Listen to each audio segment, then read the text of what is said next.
Bismillahirrahmanirrahim. Assalamualaikum warahmatullahi wabarakatuh. Jadi alhamdulillah pada sesi pembelajaran pada hari ini Muadib doakan agar antum semua berada dalam keadaan sihat walafiat dan sudah bersarapan. Jadi sebelum kita meneruskan pembelajaran kita pada hari ini, adalah lebih elok jika kita bersama-sama membaca surah Al-Fatihah. A'udzu billahi minasyaitonir rajim. Bismillahirrahmanirrahim. Alhamdulillahi rabbil alamin. Ar-rahmanir rahim. Maliki yaumiddin. Iyyaka na'budu wa iyyaka nasta'in. Ihdinas siratal mustaqim.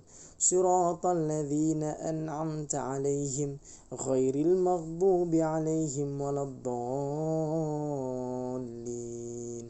Amin. Jadi alhamdulillah murid-murid, hari ini kita akan belajar dalam bidang ibadat, tajuknya diriku bersih. Kita melihat muka surat 73 dalam buku teks ini. Di sini terdapat 3 orang pelajar yang tengah berbincang ataupun tengah berdiskusi ilmu berkaitan tentang satu tajuk yang sangat penting untuk kita. Lihat apa yang dituliskan pada nombor 1. Yusuf, jika tiada air, adakah cara lain untuk beristinja? Maka si Yusuf pun menjawab, ada cara lain beristinja. Ialah, dia beritahu ialah .3 . Maksudnya kita tengok muka surat yang seterusnya. Okey. Alat-alat untuk istinja. Kita membicarakan berkaitan tentang jika ketiadaan air. Namun jika ada air, maka air mutlak merupakan alat yang paling penting untuk kita beristinja. Alat yang paling utama untuk kita beristinja, yaitu air mutlak. Sebelum ini kita sudah mengetahui jenis-jenis air mutlak pada tahun 1 yang lalu, yaitu air paip, air sungai, air laut, air embun, air salji, air telaga. Itu semua disebutkan sebagai air mutlak. Dan air mutlak ini ialah air yang bersih dan menyucikan. Dia bersih dan dia menyucikan. Okay, jika ketiadaan air pula, apakah berlaku? Adakah kita akan membiarkan dia kering? Jangan pula begitu. Lepas kita sudah buang air besar pula, kita kasih tinggal kering di situ. Pengotornya. Jadi kalau tidak ada air, apa kita perlu buat? Ialah kita boleh menggunakan benda-benda kesat. Seperti yang kita nampak dalam gambar-gambar ni, benda-benda kesat untuk menghilangkan najis pada bahagian kubul dan juga dubur, yaitu beristinja. Okey, kita tengok apa gambar yang disebutkan, apa ini ditunjukkan, dipaparkan dalam bulatan-bulatan itu. Kita tengok adanya kain. Okey, kita boleh juga guna kertas, kita juga boleh guna batu, kita boleh guna kertas tisu, kita boleh guna daun-daun kering dan kulit-kulit kayu. Kita boleh guna. Dan kita kena pastikan bahawa alat-alat tersebut mestilah pada keadaan ianya kesat dan bukan licin. Dan untuk makluman adik-adik semua, adalah lebih baik sebelum kita membuang ataupun membuang air besar kah, membuang air kecil kah, memastikan adanya air ataupun tidak ada. Jangan kita masuk tandas, kita terus membuang tanpa kita mengetahui adakah air ataupun tidak. Kalau tidak ada air, ngam-ngam lagi tiada orang di sekeliling tu tolong, macam mana? Kan? Jadi kena pastikan dulu sebelum masuk tandas, periksa ada air kah ataupun tidak ada air. Dan seperti mana Muadib bagi tahu tadi, istinja menggunakan air adalah lebih baik dan lebih afdol. Okey, itu alat-alat istinja. Okey, kita ulang semula apa alat istinja tadi selain daripada air mutlak, iaitu kain, kertas, batu, kertas tisu, daun-daun kering dan juga kulit kayu. Okey. Seterusnya, kita tengok pada muka surat yang seterusnya.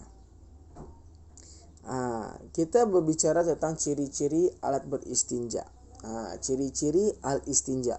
Bukan semua benda boleh digunakan sebagai pengganti kepada air untuk beristinja. Ciri-cirinya kena menepati perkara-perkara tersebut. Pertama iaitu benda-benda kesat. Benda-benda kesat seperti batu, kertas kain dan sebagainya. Benda-benda licin tidak boleh digunakan seperti kaca, kan, botol kaca tidak boleh. Kita juga tidak boleh menggunakan kulit buluh pun tidak boleh. Pasal dia bersifat licin. Kita mau benda yang bersifat kesat. Yang kedua, bukan benda dimuliakan. Kita tidak boleh menggunakan makanan. Kita buang-buang air besar, kita ngam-ngam di poket kita ada karipap, kita pakai karipap pula untuk lap. Tidak boleh, sangat-sangat menjadi kesalahan. Kita guna kuih sempiang pula juga tidak boleh. Kita guna apa lagi? Tidak boleh. Makanan tidak boleh digunakan sebagai alat beristinja. Okey. Yang ketiga, alat tersebut mestilah bersih dan juga suci. Bukan benda kotor seperti najis dan juga darah. Seperti mana kita maklum, kadang-kadang kalau kita nampak di luar, kan, ada najis, contohnya najis anjing ataupun najis kucing, kalau sudah keras dia seakan-akan batu. Kita tidak boleh menggunakan itu. Walaupun seakan-akan batu, kita tidak boleh menggunakan sebagai alat untuk beristinja sebab dia adalah najis. Dan kita juga kena pastikan bahawa contohnya kita mengambil batu itu tadi, kan, batu itu mestilah dalam keadaan bersih dan suci daripada najis. Faham di situ? Alhamdulillah, insya-Allah. Dan yang keempat, boleh menghilangkan najis, yakni bukan benda yang licin seperti plastik dan juga kaca. Seperti mana modif yang sudah terangkan tadi pada poin yang pertama, benda tu mestilah kesat dan bukan licin. So, apa tadi tu ciri-ciri alat beristinja? Ada 4. Pertama, benda-benda kesat. Yang kedua, bukan benda yang dimuliakan. Yang ketiga, bersih dan suci. Dan yang keempat, boleh menghilangkan najis. Dan perkara ini sangatlah penting. Jadi ada 4 ciri-ciri alat beristinja. Seterusnya adik-adik, kita lihat pula kepada syarat-syarat beristinja selain air. Syarat-syarat beristinja selain air.